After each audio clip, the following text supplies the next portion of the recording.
Tambako kang sa banga na umiyak sa artificial intelligence. Sineryoso ni Mal, no? Ito, pakinggan natin, no? Bilang mga opisyal ng bayan, may tungkulin tayong lahat na magtaguyod ng katotohanan. Dapat hindi sa atin ang gagaling yung pag-propagate ng mga peke at maling impormasyon katulad ng mga post sa social media, whether that is mga intriga, paninira, paratang, or AI-generated content.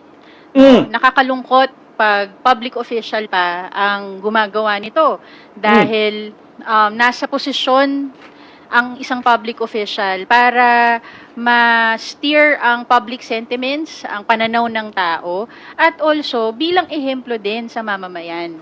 Kaya nga dapat maging responsable tayo. Hindi lang to irresponsable, kundi delikado para sa mga opisyal ng bayan na nagpo-propagate at inahayaan ang mga fake news at disinformation na lumalaganap. Ngayon, ano ang dapat natin gawin? Ikaw yun! Di ba kayo yung mga nagpapakalat ng fake news? Ang dami ninyong pinagsasabi ng mga mali-maling balita, kagaya si Bukoy kagahapon. Dapat sinita mo si Bukoy. Anong sabi ni Bukoy kagahapon? Si Vice President Inday Sara daw, kung sumagot sana sa Quadcom, wala sana tayong ganito. Wala sanang impeachment. Hindi man Quadcom. Yung Committee on Good Governance man. Kayo mismo, fake news! Nasasaktan lang kayo sa artificial intelligence kasi nga, hindi umuuyon sa inyo yung komentaryo. Yun ay pwede po nating matatawag na freedom of expression kung sino mang gumawa ng AI na yun. Walang paninira doon. Yung mga estudyante yung tinutukoy ni tambako kang sa banga. Kung meron man siguro ngayon sitahin at ipatawag sa TRICOM, ikaw yun, madam. Kasama yung kabak-to-back na si Auntie Claire. Araw-araw lumalabas sa bunganga, puro fake news. Sabi ni Sweet Barley, kinopya niya. Niya lang sinabi ni Auntie Claire, nung agahapon. Duda na talaga ako. Itong mga spokesperson ni NGWM at saka ni Tambay, nagkopyahan eh. Yun din yung sinabi ni Auntie Claire. Ganyan din yung sinabi niya. Nagsama pa kayo. Sige nga, tuloy. Ano na parusa? Tulad dun sa naging rekomendasyon ng TRICOM on fake news and disinformation, sana maituloy ito sa 20th Congress para mapag-usapan kung ano ba talaga yung mga dapat na mga legislative measures na kailangan mapasa para magkaroon ng tamang mga alintuntunin para maiwasan natin or Bitay, ma'am, bitay! Arceliasin niya, salamat sa pakulay. Ang dami yung dakdak, pero yung kumpanya na gumagamit ng ChatGPT na mga troll ng EWM, hindi nyo mapatawag, hindi nyo mapuna-puna, at hindi nyo masita-sita. Nakakahiya naman sa mga spokesperson ni Tambaloslos. Minsan wala po tayong narinig sa mga bunganga nila. Total, sabi man sa kanila fake news, wag na nating ilayo. Itong nahuli na sino yung nahuli? Tungko ba yun? Puro mga wala po kayong statement doon. At hindi man ninyo pinatawag dyan sa TRICOM ninyo, House of Crocodile Farm. Tangko. Yan, tangko nga. Salamat, Mel Ondago. Tangko nga. Wala kayong mabigat na komentaryo doon. Na nahuli po na bisto na ang ginagawa ay panay paninira sa mga Duterte at panay papuri sa Marcos government. Bakit hindi nyo po mapatawag yan sa Kongreso? Kung totoo pong nilabanan ninyo ang mga fake news, dapat inuna na po ninyo yung mga sarili ninyo. At sinama nyo si Tangko. Kasi nga, yung mga taong iyon na marka demonyo na naninira sa mga Duterte ay pabor sa inyo. Kasiraan naman ng mga Duterte. Hindi nyo mapatawag yun.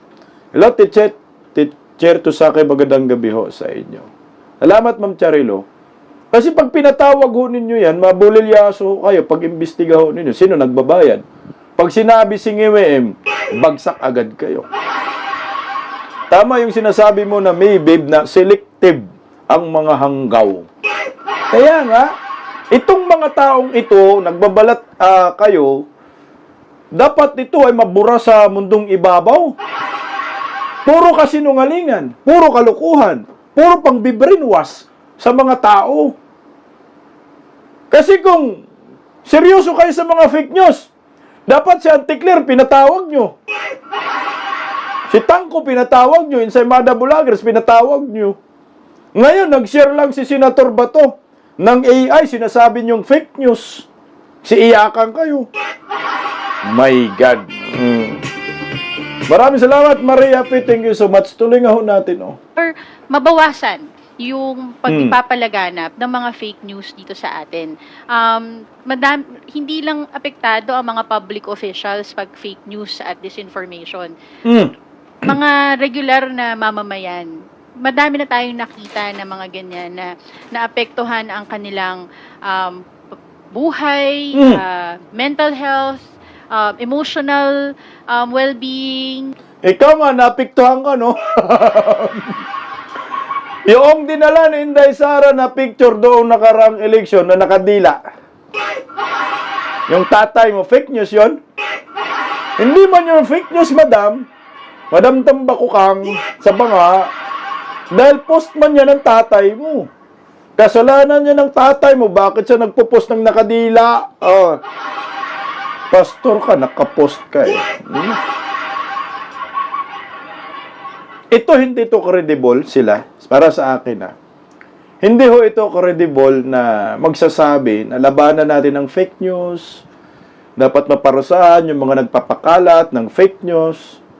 Kasi sila ho mismo, yung source ng fake news. Sila dyan sa Kongreso.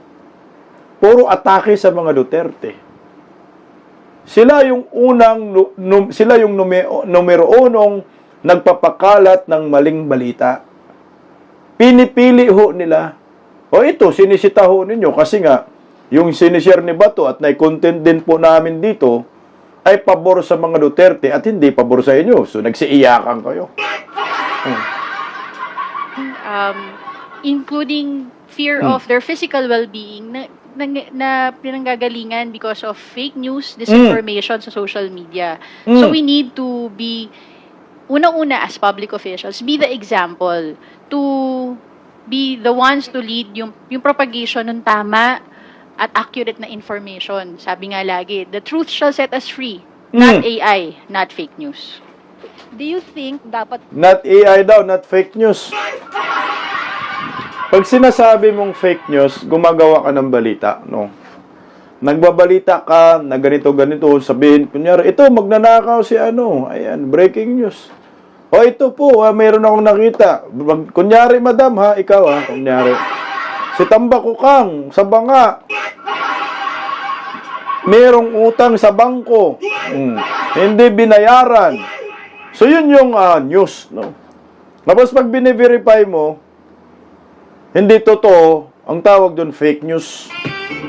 Ginalin Parkay, salamat sa pakulay. Attorney Rowena Guanzon, pasok, malapit na. Labanan ng mga spokesperson.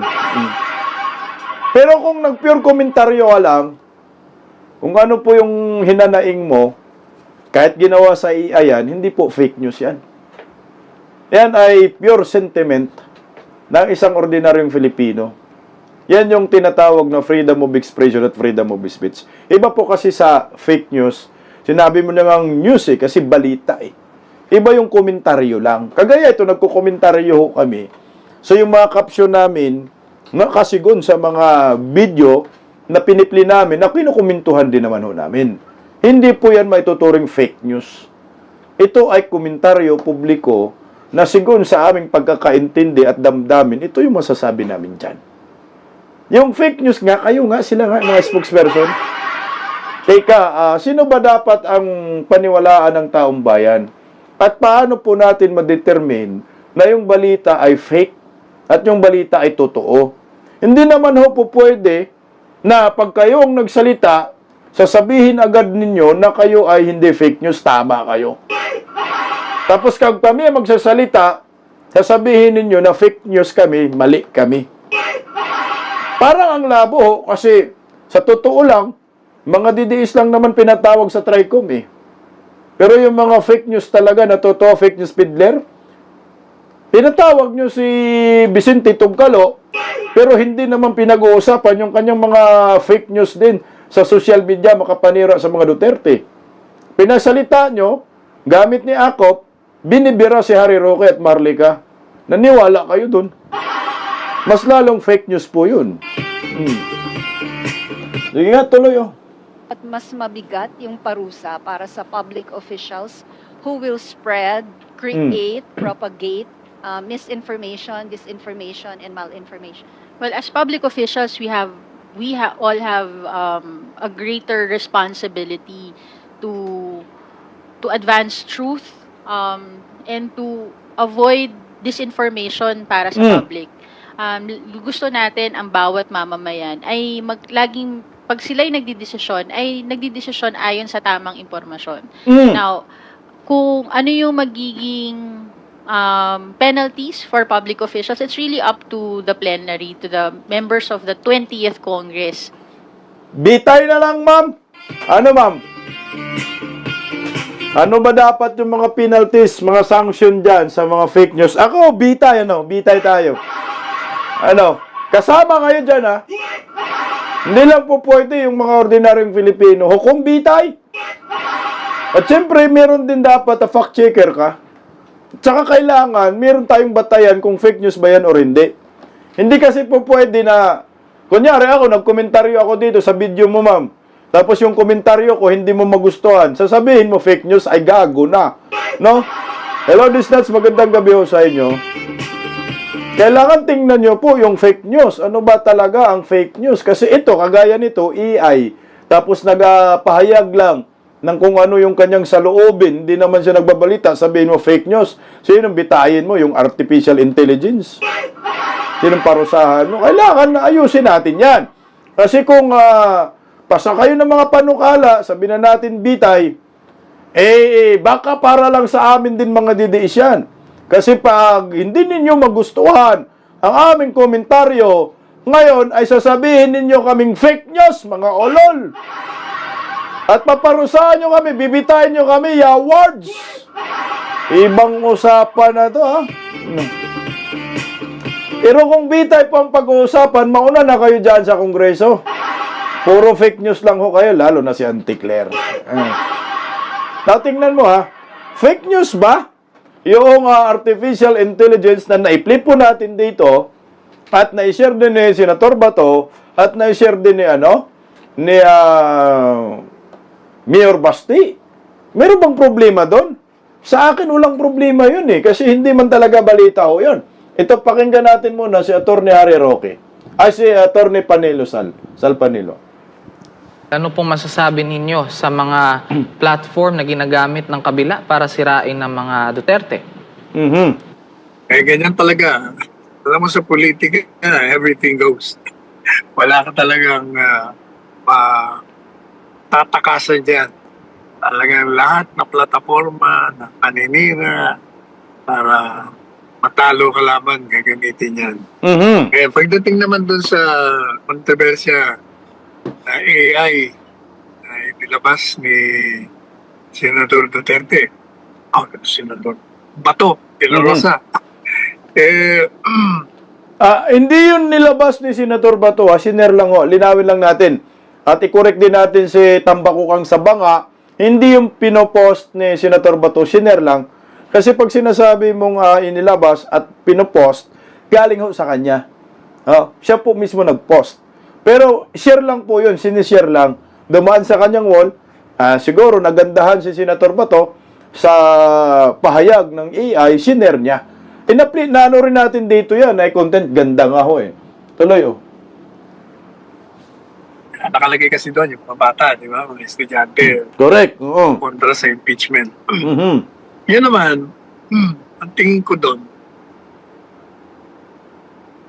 ang alam natin, kung paniniwalaan mo ang survey na majority ang kontra sa impeachment, at kung paniniwalaan mo yung resulta ng eleksyon, kung saan ang majority sa mga botante ay mga estudyante o young professionals, Mhm. nakasama sa issue yung tungkol sa impeachment. Correct. Na sa pamamagitan ng kanilang mga boto, pinakita nila na kontra sila sa impeachment, kontra sila sa ginagawa ng mga ng gobyerno sa mga Duterte, at inihulog nila ang mga kandidato lantara na kumukontra, naninira, umuusig, nagpe-persecute sa kanila. Kung maniniwala tayo sa pangyayaring yun, walang masama doon sa AI na nagpakitang mga estudyante ay kontra sa impeachment. Sapagkat yun ay nagsasalamin lamang ng katotohanan sa Correct. mga. Ang masama kung yung AI mo ay nagpapakita ng hindi masusuportahan sa kalakarang nangyayari sa bansa. Pero Correct. alam naman natin na Tingnan mo bago si Attorney Sal, ang sinabi lang naman ng artificial intelligence na po, yung mga estudyante AI na yon, tinanong yun, di ba? Tinanong na apliko dito, sabi na, ano ka ba, pabor ka ba sa impeachment? Hindi. Oh, yun ang no. Bakit? Dahil kung totoo po sila na naghahanap ng accountability, dapat hindi selected po. Hindi selected yung kanilang iniimbestigahan. At dapat lahat ng merong confidential funds ay imbestigahan yung mga bilyon-bilyon at isama na rin nila yung mga sarili nila. Yun lang naman yun, yung pag pinukunik-kunik mo, tatlo yun, pero short na sagot lang ng AI. Pero yun yung buod. Ayaw nila sa impeachment. Natama si Attorney Sal dito, yung nakaraang election, talagang protest votes po ang nangyayari. Dinaya pa nga ho tayo eh. Ayaw ng impeachment, kaya binoto yung Duterte 10, mga tao, sigaw Duterte 10, OFW, Visayas, Mindanao, mga OFW nga, mga military, Duterte 10. Kasi ayaw nila ng impeachment. Yun yung tama, yung sinabi ni Attorney Sal. Sumasalamin kung ano po yung nangyayari ngayon. Tuloy, Attorney Sal. na maraming mga estudyante ang ayaw sa impeachment. Maraming mga estudyante ang hindi bumoto sa alyansa. Kaya nga natalo ang alyansa, di ba? Ilan lang ang nakapasok sa kanila. O kaya wala akong nakikita ron. Siguro kung ang AI mo, Naninira. pinakita mo ron na ang mga estudyante ay suportado si Presidente Marcos Jr., yun ang mali. Yun ang problema. Kasi hindi totoo yun. Nakikita yun sa resulta ng halalan. Correct. Yan, hindi yan sumasalamin sa totoong boses ng mamamayan. Tingnan mo total, AI naman ang pinag-uusapan natin, merong magandang sagot dyan, mga kabisdak. Sa pinaghimutok ng butsi ni Tambakukan, at si Auntie Claire, umiyak din yan siya. Diba? Hello, Aaron Magusara, magandang gabi sa inyo. May sagot yan. Magandang sagot. Gusto niyo ng magandang sagot? Patuplok muna. Palike. AI din yung sasagot. O ito. Total, AI man yung pinag-uusapan, AI din yung sasagot. Ayan o sila. Yan ba yan? Tambakukang sa banga? Patay kayo dyan. Napakaganda yung sagot niya dito, mga kabisda. Kasi pinaparatangan ho yung AI na fake news. Ngayon, ito po, makinig ka, Auntie Claire, makinig ka, Tambakukang sa banga. Mas maliwanag po ito sa kanya kasi nanggaling man sa kanya yung statement. Sila rin yung sasagot. Punta na, tablado kayo sa AI. Ito, pakinggan natin guys. Sabi nila AI ka daw. Yes, hindi ba sila nagbabasa ng title? Naka-hashtag AI naman ako, di ba? Fake news ka daw. Hindi po yun fake news dahil wala namang news o impormasyong binaluktot doon. Yun ay pawang opinion lamang. Kaninong opinion ba yon? Opinion po yun ng isang tunay na estudyante na takot ilabas yung sariling saloobin sa publiko dahil sa mga taong hindi marunong rumespeto sa opinion ng iba. Anong masasabi mo sa mga bashers? Pasensya na kung nasaktan ko ang damdamin ninyo. Pero sana matanggap nyo rin na bawat isa sa atin ay may kanya-kanyang pananaw.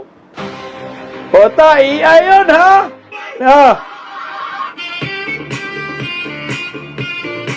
Hindi fake news. Kasi hindi naman, wala silang balita. Yan ay opinion ng isang estudyante na takot maglabas ng kanyang sariling identity. Totoong damdamin yon.